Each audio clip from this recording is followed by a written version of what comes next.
ඔන්න මම අද ඇවිල්ලා ඉන්නේ මගේ කෙසෙල් වගාව තියෙන පැත්තට. මේ තියෙන කෙසෙල් වගාව පල්ලෙහායි බැහැගෙන යන වලවේ ගඟ.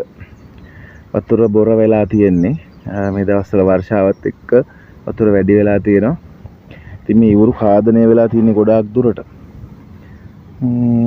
ඉතින් වර්ෂාවත් එක්ක වතුර මට්ටමත් වැඩි වෙලා තියෙන්නේ. මම ඔයාලට පෙන්නන්නම්කෝ පුංචි දෙයක්.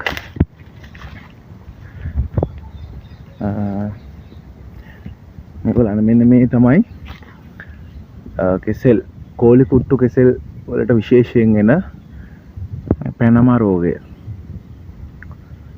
ඉතින් මේක මෙහෙම ආවට පස්සේ මේක වෛරස් එකක්. මේක අපිට පාලනය කරන්න විතරයි පුළුවන්. මේක නැති කරන්න බෑ. ඉතින් මේ විදිහට අපි මේ අතු බින්දලා දාන්නවා අනිත් ගස්වල ගෑවෙන එක වළක්වන්න.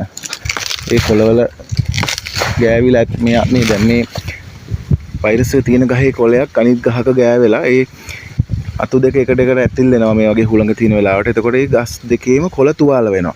එතකොට මේ ලෙඩ වෛරස් එක තියෙන ලෙඩේ තියෙන ගහෙන් ලෙඩේ නැති ගහට වෛරස් එක යන්න පුළුවන්. ඒක තමයි හේතුව මේ විදිහට කොළ කඩලා දාන එක. ඉතින් තව අපි කරන දෙයක් තමයි ගහ වටේට 10 දාලා පුච්චනවා. එතකොට මේ මූල පද්ධතිය සම්පූර්ණයෙන් උෂ්ණත්වයට පත් වෙලා ගහේ නැවත පැලෙන එක වැළක් වෙනවා. එතකොට ඒ ගහ එතනින් ඉවර වෙනවා.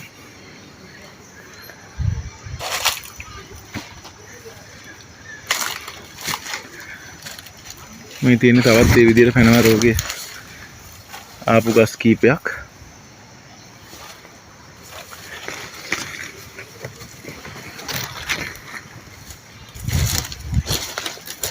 මේ පැනම රෝගය ඇවිල්ලා ඒ විදිහට ගිනි තියපු ගහක නැවත ආපු පැල තමයි මේ තියෙන්නේ. මේත් එහෙමයි. මේක ගොඩක් දුරට පැනම රෝගයෙන් විනාශ වෙලා තියෙන මේ වගාව.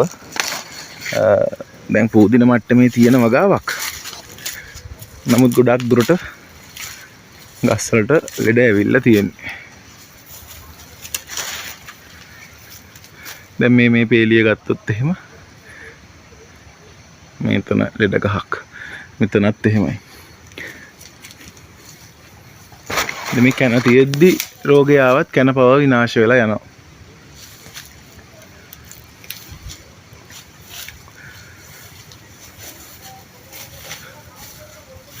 ඉතින් වර්ෂා කාලයත් එක්ක තමයි මේ ලෙඩ ගොඩාක් දුරට ව්‍යාප්තිය වැඩි වෙන්නේ.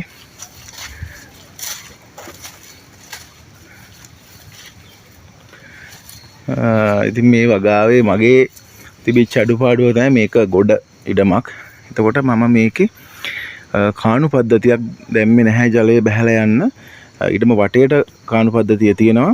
මැදින් අපි දැම්මේ මේ විදියට කෙසෙල් පෙල් දෙක අතරේ නියරක්. එතකොට සාර්ථකම ක්‍රමය තමයි කෙසෙල් පෙලි දෙකක් අතරින් දාන්න පුළුවන් කාණුව. නැත්තම් මෙතන කාණුවක් දානවා නම් තව කෙසෙල් පෙලි දෙකකට පස්සේ ඊළඟ කාණුව. ඒ විදිහට තමයි මේ සාර්ථක කියලා මම හිතනවා.